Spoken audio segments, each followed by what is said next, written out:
Assalamualaikum warahmatullahi wabarakatuh. Saya akan memaparkan hasil kerja saya, manajemen keperawatan dan konsep dasar tujuan, serta prinsip-prinsip pengorganisasian, jenis-jenis struktur organisasi dalam keperawatan.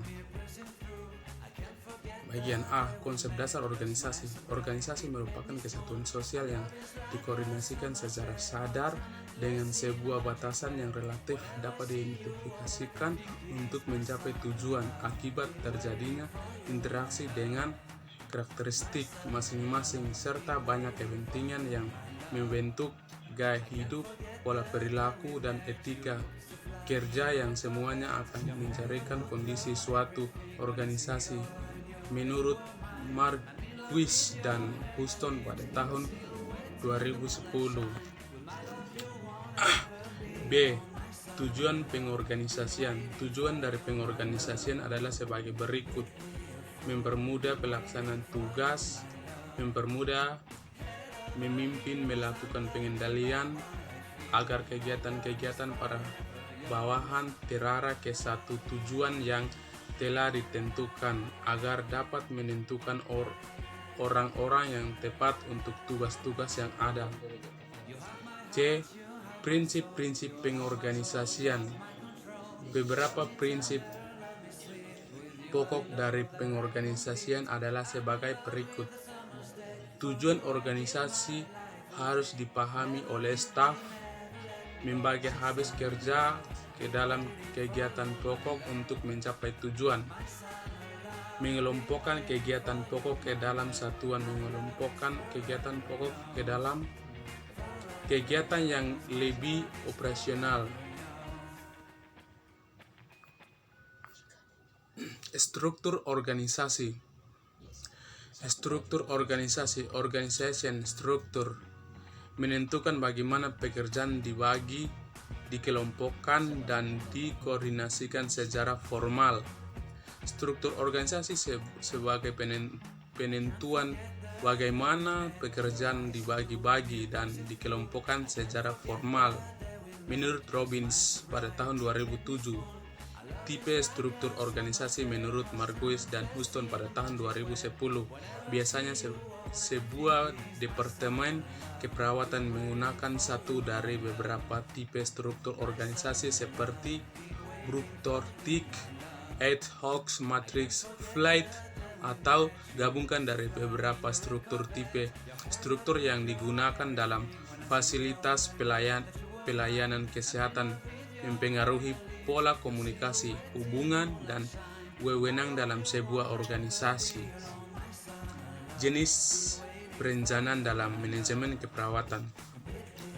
Perencanaan dalam manajemen keperawatan berdasarkan jangka waktunya dibagi menjadi 3 jenis, yaitu perencanaan jangka pendek, jangka menengah, dan jangka panjang.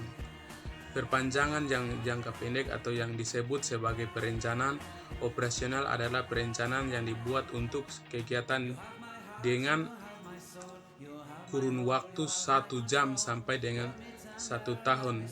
Perencanaan jangka menengah adalah perencanaan yang dibuat untuk kegiatan dengan kurun waktu antara 1 tahun sampai 5 tahun. Menurut Marquis dan Houston pada tahun 1998, sedangkan perencanaan jangka panjang atau sering disebut perencanaan strategis adalah perencanaan yang dibuat untuk kegiatan 3 sampai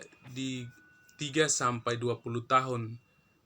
Menurut Sawan Brung pada tahun 1999.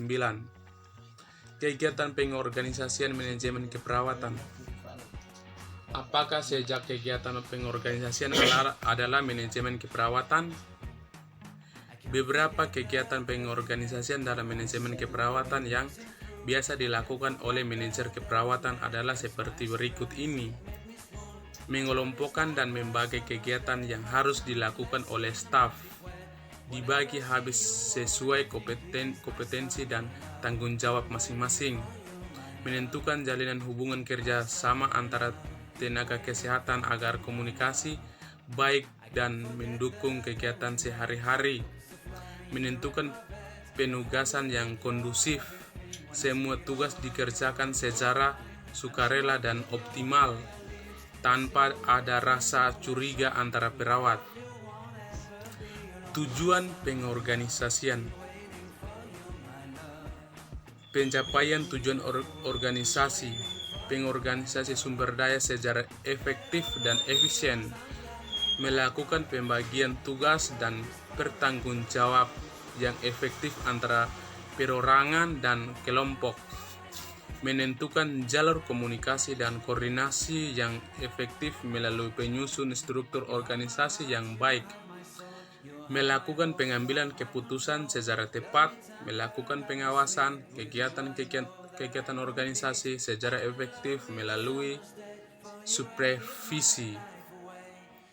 Prinsip-prinsip pengorganisasi manajemen keperawatan. Untuk menyusun perorganisasi kerja efektif dan mencapai tujuan organisasi, ada 4 prinsip yang harus kita perhatikan. Ada 4 prinsip tersebut adalah: 1. Pembagi kerja, 2. Pendelegasian tugas, 4. Koordinasi, dan yang keempat manajemen waktu. Thank you for waiting. Baik, itulah hasil kerja saya. Sekian dan terima kasih.